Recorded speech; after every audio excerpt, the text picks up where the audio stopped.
ইয়ে থেকে থেকে জানি তুমি এটা করো ঠিক আছে না এই যে এটা দিয়ে হলো সিরাম দিয়া দিব প্লাস এই যে ময়লা সব টাইনে নিয়ে যেতেছে বুঝছেন এটা হলো হাইড্রোফেশিয়াল মেন এটা মেন চুমু করে এটা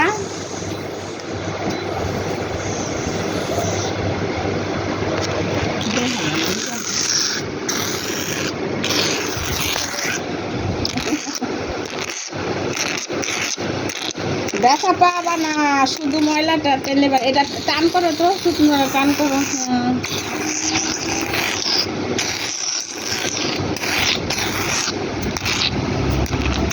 এটা স্বাভাবিক তো